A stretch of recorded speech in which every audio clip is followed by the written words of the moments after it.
It began on the fields of victory, a moment of triumph for Israel and a fateful meeting that would change everything. The young shepherd, David, stood at the center of the scene. He was holding his sling that made him one over Goliath the giant. His courage had silenced the jeers of the enemy and infused the Israelites with a new sense of hope. But even as cheers erupted around him, David's mind raced with uncertainty. It wasn't long before King Saul summoned David to his court. Men whispered about him in the halls as he approached, still bloodied from battle. The king, regal yet imposing, looked down on him, sizing him up. "Who are you, boy?" Saul asked, his voice sharp but curious. "I am David, son of Jesse." The young shepherd replied, his voice unwavering despite the tension in the air. But David's eyes were drawn to someone else. Not the aging king, but the young man seated near him.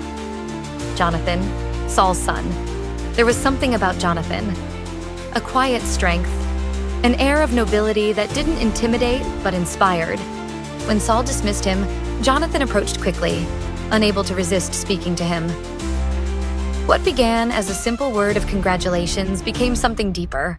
An exchange of mutual respect, an unspoken understanding. Jonathan's admiration led him to give David his robe, his armor, even his sword.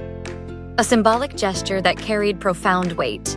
But as their friendship deepened, the political landscape shifted. Saul's favor toward David quickly soured. Jealousy took root in the king's heart as David's fame grew across Israel. The people's songs told the story plainly. Saul has slain his thousands, and David his tens of thousands. What began as admiration turned to bitter resentment.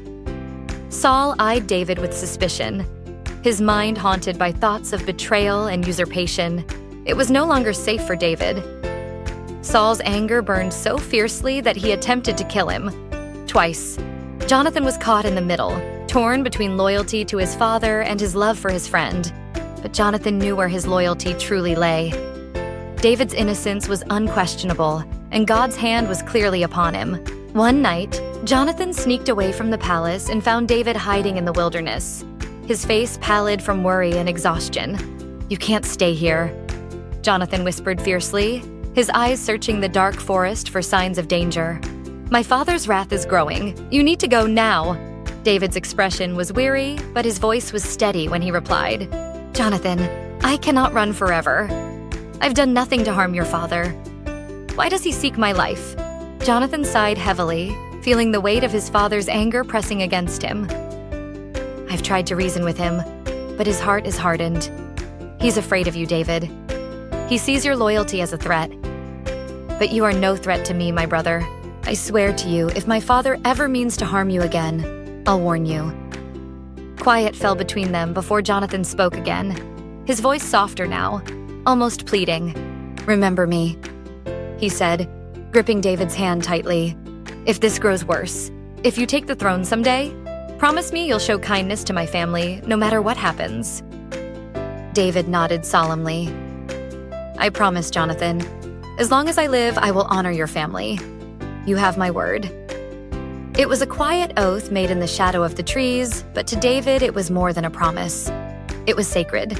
Jonathan devised a plan the next day to test the depths of Saul's anger.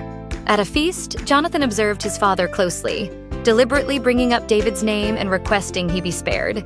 The reaction was immediate and violent. Saul exploded in rage, hurling insults at Jonathan and accusing him of betraying Israel's future. When Jonathan dared to defend his friend, Saul lunged at him, spear in hand. Jonathan fled the palace that night, his heart broken by the truth. His father's hatred of David had reached its peak, and there was no going back. He knew then that David would forever be hunted unless he left Israel for good. By dawn, Jonathan rode out, his heart heavy with grief. He met David again in the wilderness, knowing it could be the last time. The two embraced, tears streaming down their faces. Neither had to speak to know what the other was feeling.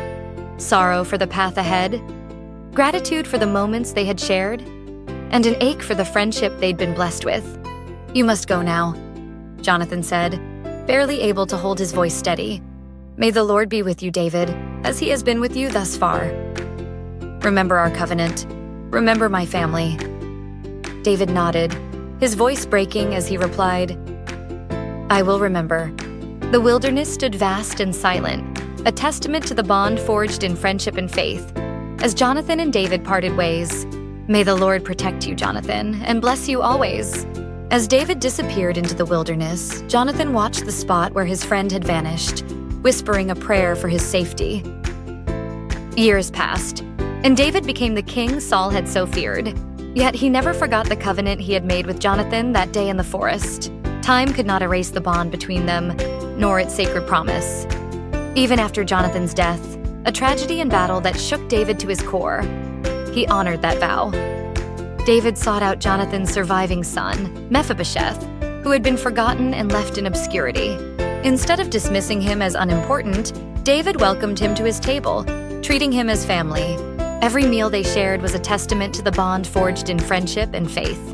The story of David and Jonathan remains a legacy, a reminder of loyalty that defies politics, fear, and even death.